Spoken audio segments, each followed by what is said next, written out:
Hello, this is Madzilla with my first weapon review for Battlefield 4. I'm going to do the Russian-made AK12 first. I'm going to tell you the stats, and then I'm going to give you my opinion on the weapon. So let's get into it.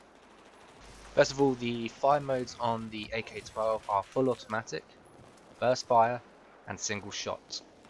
You have a maximum speed fire rate of 650 rounds per minute on full automatic and 750 on burst fire. So here we've got a faster rate of fire on the burst mode, so this means if you can manage the recoil with burst firing, then you're going to have a faster firing weapon. You're going to have to go for the headshots in close quarters with this gun, and you're going to have to rely on getting the first shot off if you're against someone with possibly a faster fire rate. This is one of the slowest fire rates that are on any of the launch game assault rifles, so you're going to have to get the drop on people and you're going to have to go for the headshots in close quarters. We've got a maximum damage of 25 within 8 meters.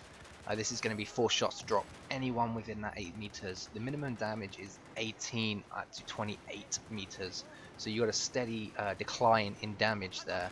This gun is fairly average with damage, so it's pretty comparable to the other assault rifles in the lineup.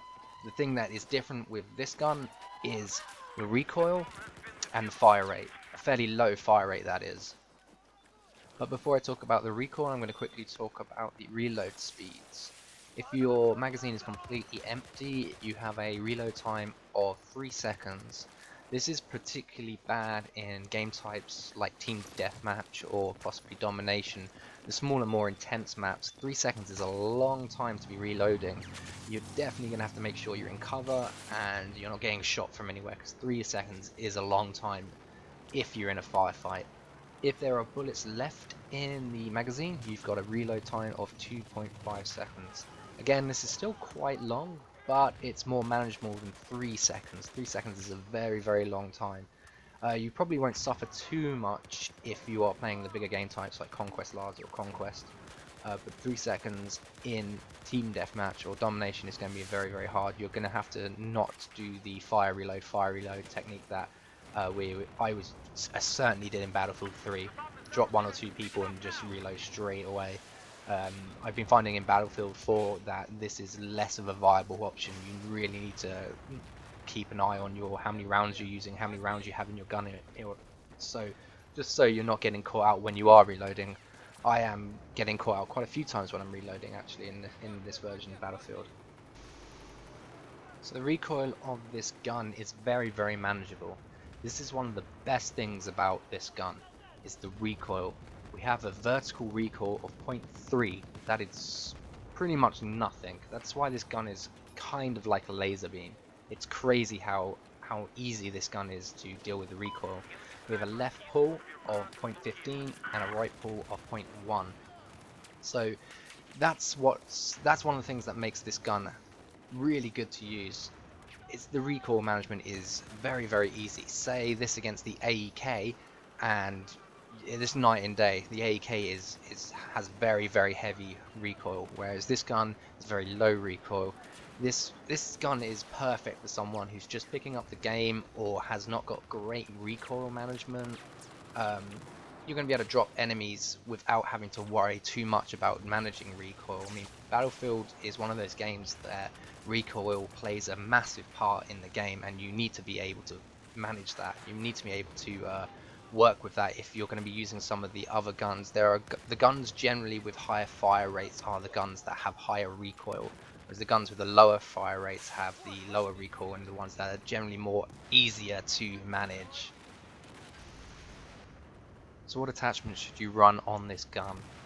Personally, I've been using either the laser sight or the compensator, the Cobra sight, and the stubby grip or the ergo grip.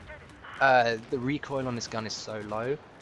Some of those compensators or the ergo grip, they're just going to add to your accuracy in the end. This gun is an incredibly easy gun to manage, so you're straight out the box, no attachments. This gun is easy to use, so anything you add to it really is going to make it easier.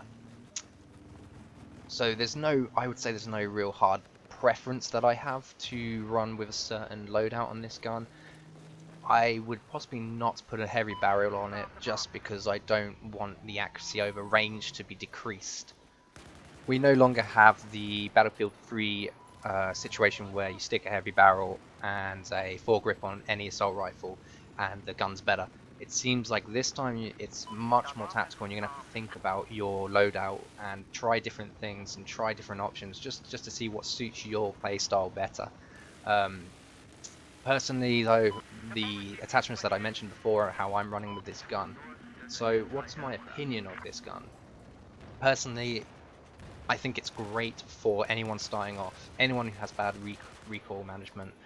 Personally, I am not so much a great fan of this gun. I just don't see it dropping people fast enough and being able to move on to the next target.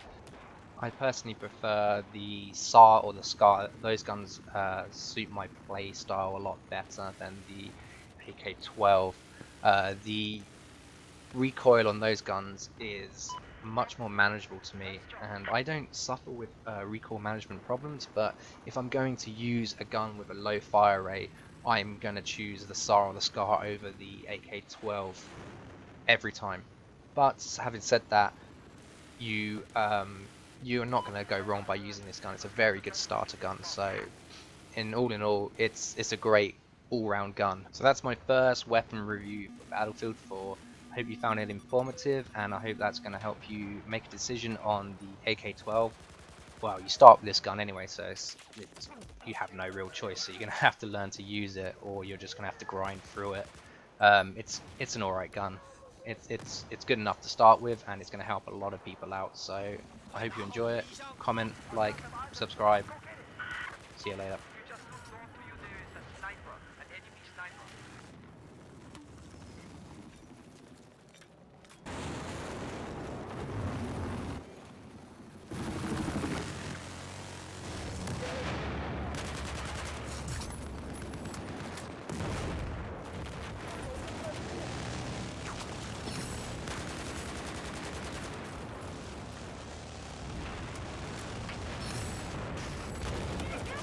The bomb has been dropped. Take control of it.